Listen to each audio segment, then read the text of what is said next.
What's going on YouTube? Mr. Wheels here once again bringing you another episode of Sports Talk, talking about the NBA draft tonight, and I'm really surprised with what the Raptors did with their first overall pick. Before I get into what I want to speak about, I'd ask you to please like this video and subscribe to my channel, follow me on Twitter at SledgeHead86, and like my Facebook page, Mr. Wheels86. Alright, so this draft has been dubbed by TSN here in Canada as the NBA draft, making fun of Canadians a little bit with the A, but it's due to the fact that 3 Canadians have been selected within the first 20 picks this year's draft.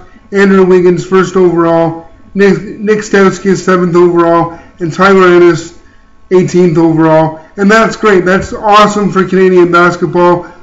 I'm happy about it, and I'm sure a lot of other people are here in Canada, but the Raptors just narrowly missed out on selecting Ennis with their 20th overall pick. He went 2 picks earlier.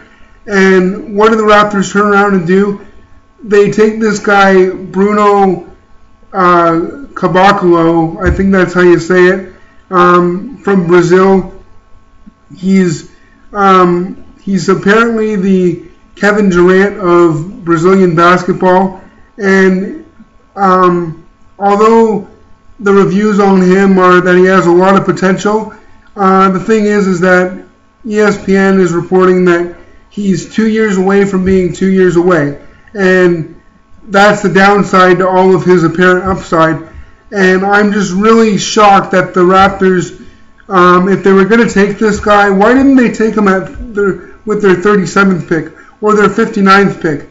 You know, why couldn't they have taken a guy that, you know, was on the radar of, you know, fans of college basketball, or an analyst for a sports network, or, you know,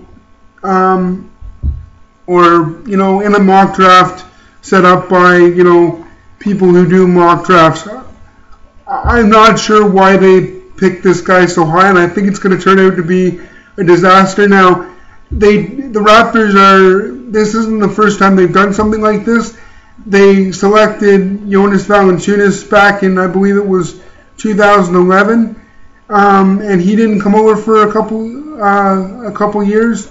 But the thing was that he had just signed a pro contract to play in Europe, and there's guys in this year's draft that won't be over for a couple years for other teams because they've signed pro contracts in Europe.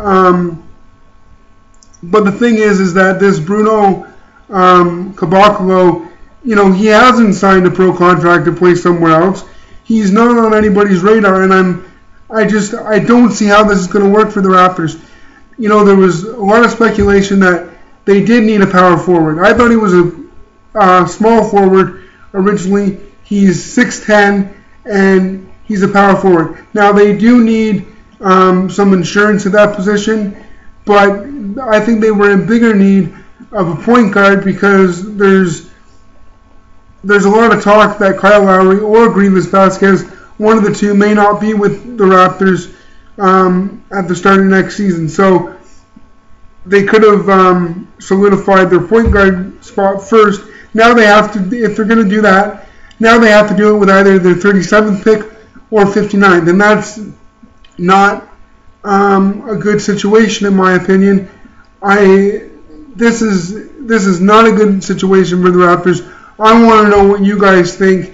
You know, did they tank? You know, I'm really having a hard time getting behind Usman Ujiri because I didn't like the Rudy Gay trade because I didn't think the Raptors got enough back in return for Rudy Gay and company. You know, it wasn't so much trading Rudy Gay, it was what we got back in return. And yeah, you know, the Raptors are coming off of a high, winning 48 games, a franchise record, winning their division. You think that they'd be a little bit smarter with their picks. You know, I don't care if they found this guy in Basketball Without Borders. I don't care if he has a whole bunch of potential. Bruno Caboclo should not have been picked with the 20th pick by the Raptors. They should have picked somebody, preferably an American player, in my opinion. But it's time will only tell. So I want to know what you guys think. Again, please like and subscribe, and I'll see you next time.